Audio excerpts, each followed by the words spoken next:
എല്ലാവർക്കും ലണ്ടൻ വിശേഷങ്ങളിലേക്ക് സ്വാഗതം. മറ്റൊരു യാത്രാ വിവരണമാണ് ആയിട്ടാണ് ഇന്നത്തെ ഈ വീഡിയോ. നമ്മുടെ UK-യിലുള്ളതിൽ വെച്ചിട്ട് ഏറ്റവും വലിയ എന്ന് അവരവകാശപ്പെടുന്ന നോർഫോക്കിലെ ടുലിപ്പ് ഫാം കാണാനായിട്ടുള്ള യാത്രയിലായിരുന്നു ഞങ്ങൾ.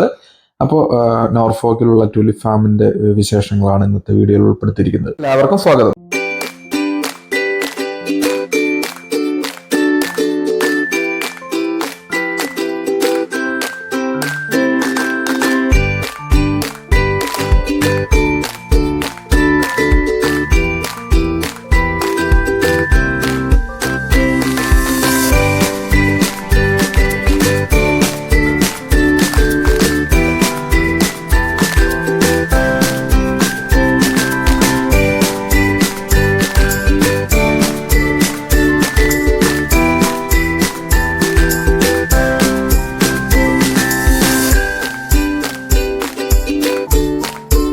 നമ്മുടെ ചെറുപ്പത്തില് അന്യൻ എന്ന് പറഞ്ഞ സിനിമയിലാണ് ഇതുപോലെ ഇങ്ങനെ ടൂലിപ്പ് പൂക്കൾ ഇങ്ങനെ നിൽക്കുന്നതും അതിന്റെ ഭംഗിയും ആ പാട്ടുകള് അന്യനിലെ വിക്രമിന്റെ പാട്ടും അതൊക്കെ ഭയങ്കര ഹിറ്റായിരുന്നു അന്നത്തെ കാലത്ത്. അപ്പോൾ അന്ന് നമ്മുടെ മനസ്സിൽ ഉണ്ടായിരുന്നു ഇങ്ങനെ ഒരു സംഭവമൊക്കെ ജീവിതത്തിൽ കാണാൻ സാധിക്കുമോ എന്നൊക്കെ. പക്ഷെ എന്തായാലും ഇപ്പോൾ അങ്ങനെ ഒരു ഭാഗ്യം ലഭിച്ചിരിക്കുകയാണ്.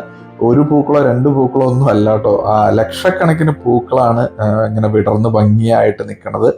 ഇവിടെ ഈ കിങ്സ്ലിൻ എന്ന് പറഞ്ഞ സ്ഥലത്ത്, UK-യിൽ പല സ്ഥലത്തും ഉണ്ട്, എന്നാലും നോർഫോക്കിലെ കിങ്സ്ലിൻ എന്ന് പറഞ്ഞ സ്ഥലത്തെ ഈ ഒരു ഫാം വളരെയധികം ഡിമാൻഡഡ് ആണ്. കാരണം എന്ന് വെച്ച് കഴിഞ്ഞാൽ ഇതിന്റെ ഓണർമാരോ അല്ലെങ്കിൽ ഈ പ്രോഗ്രാം കണ്ടക്ട് ചെയ്യുന്നവരോ ഇതിനെ ഭയങ്കരമായിട്ടൊരു സംഭവമായിട്ട് ബൂസ്റ്റ് ചെയ്ത് വെച്ചേക്കുവാണ്. ടിക്കറ്റ് കിട്ടാനില്ല.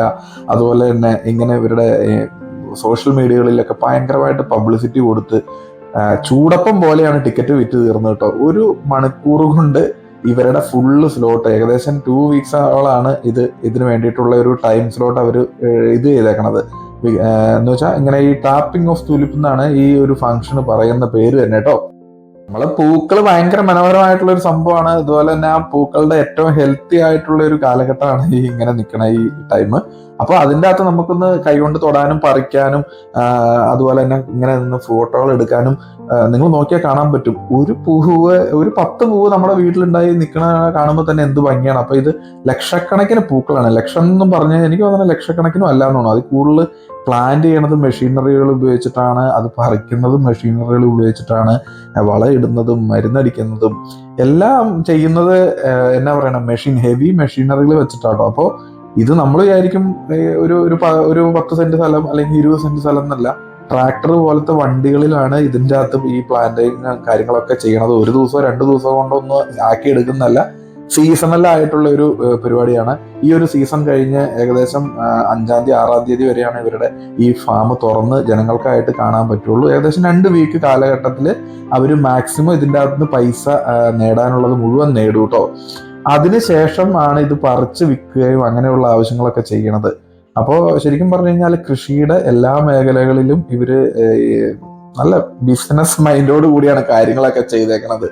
ആൾക്ക് 10 പൗണ്ടാണ് എൻട്രി ഫീസ്. അതുപോലെ തന്നെ കാർ പാർക്ക് ചെയ്യാനായിട്ട് 2 പൗണ്ട്. അപ്പോൾ ഒരു ഫാമിലി വരുവാണെങ്കിൽ, ഇപ്പൊ 4 പേരടങ്ങുന്ന ഒരു ഫാമിലി ആണെങ്കിൽ ഏകദേശം ഒരു 45 പൗണ്ടോളം നമുക്ക് ചെലവ് നമ്മുടെ ഒരു ഫാമിലിയിൽ നിന്ന് ഇവർക്ക് കിട്ടും. ഒരു ഫാമിലിക്ക് 45 മിനിറ്റാണ് ഈ ഒരു ഫാമില് പ്രവേശനം അനുവദിക്കുന്നത് കേട്ടോ. പക്ഷെ ഞങ്ങൾ ചെന്ന സമയത്ത് എന്താണെന്നറിയില്ല, നമ്മളെ എൻട്രി മാത്രമേ അവർ ചെക്ക് ചെയ്തുള്ളൂ, എക്സിറ്റ് ചെക്ക് ചെയ്തില്ല. എത്ര സമയം വേണമെങ്കിലും നമുക്ക് അതിൻ്റെ അകത്ത് സ്പെൻഡ് ചെയ്യാൻ സമയം അവർ അനുവദിച്ചായിരുന്നു. തിരക്കുള്ള ദിവസങ്ങൾ വീക്കെൻഡൊക്കെ ആയി കഴിഞ്ഞ് കഴിഞ്ഞാൽ അവർ ആ പർട്ടിക്കുലർ സമയം കഴിഞ്ഞ് കഴിയുമ്പോൾ നമ്മൾ പുറത്തോട്ട് ഇറങ്ങി പോകേണ്ടി വരും. ഇങ്ങനെ ഈ ഒരു എൻഡിൽ നിന്ന് ആ എൻഡ് വരെ നടന്നെത്തുമ്പോഴേക്കും ഏകദേശം ഒരു 10-15 മിനിറ്റ് എടുക്കും. അങ്ങനെ നമ്മൾ ഓരോ ഫ്ലവറിൻ്റെയും എടുത്ത് പോയി നിന്ന് ഫോട്ടോ എടുത്ത് നമ്മുടെ ബാക്ക്ഗ്രൗണ്ടിലൊന്നും ആളുകളില്ലാത്ത കിട്ടില്ല കേട്ടോ. അപ്പൊ അങ്ങനെ നമ്മൾ കുടിക്കാനുള്ള ചായവെള്ളം, ഐസ്ക്രീമും ഒക്കെ ഉണ്ട്. അപ്പൊ നമ്മുടെ നാട്ടിൽ കാണുന്ന ഒരു പെട്ടി ഓട്ടോറിക്ഷയും അതിനോട് ചേർന്നുള്ള ഒരു ഐസ്ക്രീം വണ്ടിയും കണ്ടു. അതൊക്കെ ശരിക്കും പറഞ്ഞു കഴിഞ്ഞാൽ നമ്മുടെ നാട്ടിലെ പള്ളിപ്പെരുന്നാളിലൊക്കെ നമ്മൾ ആളുകൾ ഒത്തുകൂടൂലേ, അതുപോലെ ഒരു സംഭവമാണ് ഇവര്.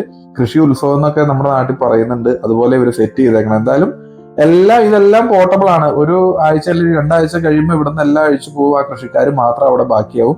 പക്ഷെ അതിൽ നിന്ന് അവർക്ക് അവരുടെ ഇൻവെസ്റ്റ്മെന്റ് ചെയ്തേക്കണ പൈസയിൽ എനിക്ക് തോന്നുന്ന ഒരു 20% എങ്കിലും അവർക്ക് ഈ ഒരു വിസിറ്റേഴ്സിൽ നിന്ന് വരുമാനം കിട്ടുമെന്ന് തോന്നുന്നു. എനിക്കറിയത്തില്ല.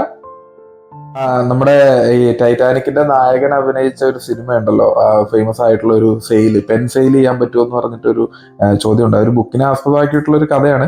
അപ്പൊ അതിൻ്റെ അകത്ത് ഒരു ഒരു ഇന്റർവ്യൂവിന് ചെന്ന ഒരു പുള്ളിയോട് ചോദിക്കുന്നുണ്ട്, നിങ്ങൾക്ക് ഈ പെന്നൊന്ന് വിറ്റ് തരാമോ എന്ന് ചോദിക്കും. അപ്പൊ ആ പുള്ളിക്കാരൻ അവിടെ ഡിമാൻഡ് ക്രിയേറ്റ് ചെയ്തിട്ട് സാധനങ്ങൾ സപ്ലൈ ചെയ്യുന്ന ഒരു ബിസിനസ് ടെക്നിക്കാണ് ഇവര് ഉപയോഗിക്കുന്നത്. എനിക്ക് അങ്ങനെ മനസ്സിലായത്. കാരണം ഇങ്ങനെയുള്ള ഭയങ്കര ഭംഗിയുള്ള വീഡിയോസും ഫോട്ടോസും നമ്മൾ സോഷ്യൽ മീഡിയയിൽ അങ്ങ് പോസ്റ്റ് ചെയ്യും.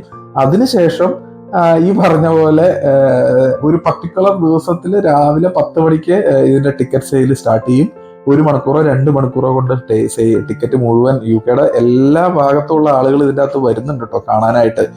ബ്രിട്ടീഷുകാരുണ്ട്, പക്ഷെ ബ്രിട്ടീഷുകാര്, ഫിലിപ്പീനുകള്, ചൈനക്കാര്, നൈജീരിയക്കാര്, അങ്ങനെ യുണൈറ്റഡ് കിങ്ഡത്തിലുള്ള സകലമാന ആളുകളും ഈ ഏരിയയിലേക്ക് വരുന്നുണ്ട് കാണാനായിട്ട്. അതിൽ നമുക്കിപ്പോ ഈ കഴിഞ്ഞ കൊല്ലം ഈ കൊല്ലമായിട്ട് ഇവിടെ ഉള്ളവർ പറയണത്, കഴിഞ്ഞ കൊല്ലമൊക്കെ ചുമ്മാ ടിക്കറ്റ് എത്രയോ ബാക്കിയായിരുന്നു എന്ന് പറയുന്നുണ്ട്, ടിക്കറ്റ് എല്ലാവർക്കും കിട്ടുമായിരുന്നു എന്ന് പറയുന്നുണ്ട്. പക്ഷെ ഈ തവണ മലയാളികളുടെ ഒരു അതിപ്രസരമാണ്. അപ്പോൾ ഞാന് ശരിക്കും പറഞ്ഞു കഴിഞ്ഞാൽ ഞാനും നമ്മുടെ ഒരു കൂട്ടുകാരനും കൂടിയിട്ടാണ് പോയത്. അപ്പൊ അവന് ടിക്കറ്റ് കിട്ടിയിട്ടില്ല. അപ്പൊ അവിടെ ചെന്ന് അവരോട് ചോദിച്ച് നമ്മൾ ബ്ലാക്ക് ടിക്കറ്റ് സിനിമാ തിയേറ്ററിലൊക്കെ എടുക്കണ പോലെ കിട്ടുമെന്ന് ചോദിച്ച് കയറാം എന്നൊക്കെ കരുതി ഞങ്ങൾ പോയി. അവര് ചെന്നപ്പോ പറഞ്ഞു ഞങ്ങൾക്ക് ഓൺലൈനിൽ സ്ലോട്ട് കിട്ടിയില്ല, കയറാനായിട്ട് അനുവദിക്കുമെന്ന് ചോദിച്ചപ്പോൾ അവർ ആ പൈസ 10 പൗണ്ട് അപ്പൊ തന്നെ മേടിച്ച് നമുക്ക് ബ്ലാക്കിൽ ടിക്കറ്റ് തന്ന് അവൻ അങ്ങനെ കയറി. അപ്പൊ അതുകൊണ്ട് പുള്ളിക്കാരനും അങ്ങനെ ഇത് കാണാനുള്ള ഒരു അവസരം ലഭിച്ചു.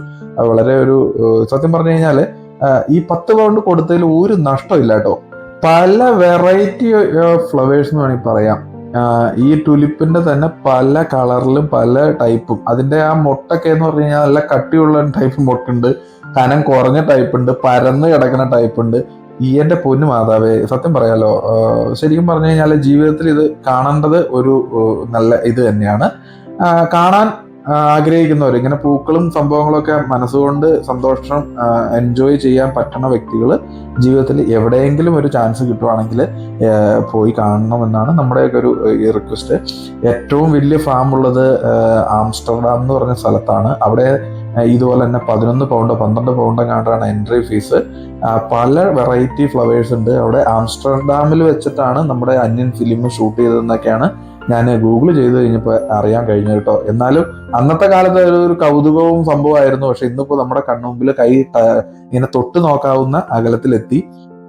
ഈ ഫാമുകളിൽ നമ്മൾ പോകുമ്പോൾ നമുക്ക് കൊച്ചിനെ കൊണ്ട് തള്ളി നടക്കാനുള്ള സ്ട്രോളറ്, അതുപോലെ തന്നെ വയ്യാത്തവരാണെങ്കിൽ ഹാൻഡിക്യാപ്ഡ് ആയിട്ടുള്ളവർക്കുള്ള വണ്ടി ഉണ്ടല്ലോ, ഇരുന്ന് ഓടിക്കാവുന്ന ബാറ്ററി ഓപ്പറേറ്റഡ്, അങ്ങനെയുള്ള വണ്ടികൾ ഇതിന്റെ എല്ലാ മുക്കിലും മൂലയിലും എത്തും. നമ്മുടെ നാട്ടിലൊക്കെ ഒരു പാടത്ത് എന്തെങ്കിലും ഇങ്ങനെ ഒരു കൃഷിയൊക്കെ നടത്തി കഴിഞ്ഞ് കഴിഞ്ഞാൽ ഏതെങ്കിലും ഒരു ഹാൻഡിക്യാപ്ഡ് ആയിട്ടുള്ള ഒരു വ്യക്തിക്ക് അത് ആക്സസ് ചെയ്യാൻ പറ്റുമോ, അങ്ങോട്ട് നടന്നെത്താൻ പറ്റുമോ? ഒരിക്കലും ഇല്ല. അപ്പൊ ഇതൊക്കെ യൂസർ ഫ്രണ്ട്ലി ആയിട്ടാണ് ഇവിടെയുള്ള എല്ലാ കാര്യങ്ങളും ഇവർ ചെയ്തേക്കണത്. അതുപോലെ തന്നെ മനോഹരമായ പൂക്കളിനെ അവർ കോർഡിനേറ്റ് ചെയ്ത്, അതുപോലെ തന്നെ അന്നത്തെ പാർക്കിങ്ങിന് അവിടെ കുറേ സ്റ്റാഫുകളുണ്ട്. നമ്മൾ എക്സിറ്റ് എൻട്രി ചെയ്ത് കയറി ചെല്ലുന്ന ഭാഗത്തേക്കൂടെ നമുക്ക് എക്സിറ്റ് ഇറങ്ങാൻ അവർ അനുവദിക്കില്ല. കാരണം അവിടെ ബ്ലോക്കോ കാര്യങ്ങളോ ഒന്നും ഉണ്ടാവരുത്. 11:30 നമുക്ക് സമയം കിട്ടിയേക്കണമെങ്കിൽ ആ 11:30 തന്നെ ചെല്ലുക. 12:15 ആകുമ്പോൾ നമ്മൾ പുറത്തിറങ്ങുക, പൂക്കൾ കാണുക, ഫോട്ടോസ് എടുക്കുക. ഇതിൻ്റെ അകത്ത് നമ്മൾ ശരിക്കും പറഞ്ഞു കഴിഞ്ഞാൽ ഏറ്റവും ഡിഫിക്കൽട്ട് ആയിട്ടുള്ള ഒരു സംഭവം എന്ന് വെച്ചാൽ ബാക്ക്ഗ്രൗണ്ടിൽ ആരും ഇല്ലാതെ നമുക്ക് ഫോട്ടോ എടുക്കാൻ ഭയങ്കര ബുദ്ധിമുട്ടാണ്. പക്ഷെ നമ്മുടെ കൂടെ ഉണ്ടായിരുന്ന കൂട്ടുകാരൻ, പുള്ളിക്കാരൻ ഒരു ഇത്തിരിയോടെ നമ്മളെക്കാളും ഈ ഫോട്ടോ സംഭവത്തിലൊക്കെ കഴിവുള്ളത് കൊണ്ടും പുള്ളി കുറെ എനിക്ക് സഹായിച്ചോട്ടോ ഇങ്ങനെ വീഡിയോസ് ഒക്കെ എടുത്തു തരാനായിട്ട്. എന്തായാലും വലിയൊരു സെറ്റപ്പ്, എന്താ പറയണ, സെറ്റപ്പ് ആയിട്ടുള്ള ഒരു വീഡിയോഗ്രാഫർമാർ എടുക്കുന്ന ആ ഒരു ലെവലിലേക്കൊന്നും എന്റെ വീഡിയോസ് വന്നിട്ടില്ലെങ്കിലും ഈ ഒരു ഏരിയ നമ്മൾ മാക്സിമം കവർ ചെയ്യാൻ വേണ്ടിയിട്ട് ശ്രമിച്ചിട്ടുണ്ട്. അതുപോലെ തന്നെ പൂക്കള് ഇനി അടുത്ത വർഷമാണെങ്കിലും അങ്ങോട്ട് നോക്കിയാലും പൂക്കള്, ഇങ്ങോട്ട് നോക്കിയാലും പൂക്കൾ. കുറെ എന്നെ പോലെയുള്ള മലയാളികളുടെ ഒരു അതിപ്രസരം ഉണ്ട് കേട്ടോ, ഫാമിലി ആയിട്ടും കൊച്ചുങ്ങളായിട്ടും. പിന്നെ ഈ പറഞ്ഞ പോലെ ഇപ്പൊ പ്രസവത്തിന് വേണ്ടിയിട്ട് ഡെലിവറിക്ക് മുമ്പുള്ള ആ ഒരു എന്നാ പറഞ്ഞ എന്താ ഫോട്ടോഷൂട്ടാ, നമ്മുടെ കൊച്ചുങ്ങളൊക്കെ ഉണ്ടാവണേക്ക് മുമ്പുള്ള ഒരു ഫോട്ടോഷൂട്ട് സംവിധാനം ഉണ്ടല്ലോ, അതിനു വേണ്ടിയിട്ട് ഒത്തിരി ഗർഭിണികൾ വന്നിട്ടുണ്ടായിരുന്നു.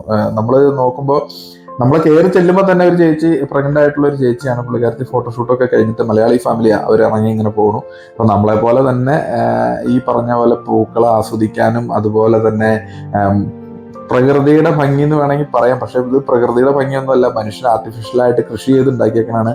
കൃഷി എന്ന് പറഞ്ഞ കാര്യം ചെയ്യാനായിട്ട് ഇങ്ങനെ സാധിക്കും, ഇതുപോലെ വരുമാനം ഉണ്ടാക്കാൻ പറ്റുമെന്നൊക്കെ നമ്മളെ കാണിച്ചു തരുന്ന ഒരു വീഡിയോയാണ്. അതുപോലെ തന്നെ ഒരു ഏരിയയാണിത്. തികച്ചും മനോഹരമായിട്ടുള്ള ഒരു കണ്ണിന് കുളിർമയേക്കുന്ന കാഴ്ചകളായിരുന്നു കേട്ടോ. വേറെ ഒന്നും അതിൽ പറയാനില്ല. ഈ പൂക്കൾ വേണമെങ്കിൽ നമുക്ക് അവിടെ നിന്ന് പറിച്ചെടുക്കുകയും ചെയ്യാം. ഒരു പൂ പറിച്ചു കഴിഞ്ഞു കഴിഞ്ഞാൽ 6 പൗണ്ട് നമ്മൾ കൊടുക്കേണ്ടതായിട്ടുണ്ട്. ഫംഗ്ഷന് പറയുന്നത് ടാപ്പിംഗ് ഓഫ് ടുലിപ്പ് എന്നാണ് പറയുന്നത്. ടുലിപ്പ് ഫ്ലവേഴ്സിനെ നമുക്ക് തൊടാനൊരു അവസരം. പക്ഷേ അതിൽ നമുക്ക് പറിക്കാനും കഴിയും. പലരും ഈ 4-5 വെറൈറ്റി പൂക്കളൊക്കെ ഇതിൻ്റെ അകത്ത് കട്ട് ചെയ്ത് അവർ പൈസ കൊടുത്ത് വാങ്ങി പോകുന്ന കണ്ടു കേട്ടോ. എന്തായാലും നമ്മൾ മേടിക്കാനൊന്നും നിന്നില്ല. ബട്ട് സ്റ്റിൽ വി എൻജോയ് എന്ന് വേണമെങ്കിൽ പറയാം. അടിപൊളിയായിട്ട് മനോഹരമായിട്ടുള്ള ഒരു ട്രിപ്പായിരുന്നു. ഞാനും മോനും കൂട്ടുകാരനും മാത്രമേ ഉണ്ടായിരുന്നുള്ളൂ. ഫാമിലി ടിക്കറ്റ് നോക്കിയിട്ട് കിട്ടിയില്ല. അപ്പോൾ അത്രയ്ക്കും ഡിമാൻഡാണ് ജനറേറ്റ് ചെയ്തേക്കുന്നത്. നമ്മുടെ നാട്ടിലും ഈ പറഞ്ഞ പോലെ പച്ചക്കറി കൃഷിയും അതുപോലെ തന്നെ സൂര്യകാന്തി പാടമൊക്കെ നമ്മുടെ ഗുണ്ടൽപേട്ടൊക്കെ ഉണ്ട്. അവിടെയൊക്കെ 40 രൂപയൊക്കെ കൊടുത്തു കഴിഞ്ഞ് കഴിഞ്ഞാൽ നമുക്ക് കയറി കാണാനും ഫോട്ടോ എടുക്കാനൊക്കെ ഉള്ള ഒരു സംവിധാനം ഒരു സെറ്റ് ചെയ്തിട്ടുണ്ട് കേട്ടോ. അപ്പൊ ഇതുപോലെയുള്ള മനോഹരമായിട്ടുള്ള യാത്രകളുമായിട്ട് വീണ്ടും ലണ്ടൻ വിശേഷങ്ങളിൽ മറ്റൊരു വീഡിയോ ആയിട്ട് കാണാം. നമ്മുടെ ചാനൽ സബ്സ്ക്രൈബ് ചെയ്തിട്ടില്ലെങ്കിൽ സബ്സ്ക്രൈബ് ചെയ്യുക. അതുപോലെ തന്നെ നല്ല വീഡിയോ ആയിട്ട് തോന്നുന്നുണ്ടെങ്കിൽ മറ്റുള്ളവർക്ക് ഷെയർ ചെയ്ത് കൊടുക്കുക. എന്തായാലും പൂക്കൾ തന്നെയാണ്, പൂക്കളുടെ പാടെന്ന് വേണമെങ്കിൽ പറയാം കേട്ടോ. ഒരു എൻഡിൽ നിന്ന് അങ്ങേ എൻഡിലേക്ക് നോക്കിക്കഴിഞ്ഞാൽ നമുക്ക് കണ്ണെത്താത്ത ദൂരത്തോളം പൂക്കൾ നിൽക്കുന്ന പാടങ്ങളാണ് നോർഫോക്കിലുള്ളത്. അതുപോലെ തന്നെ 3-4 സ്ഥലത്ത് വേറെ ഉണ്ട്. എന്നാലും enjoy every moment. Thank you.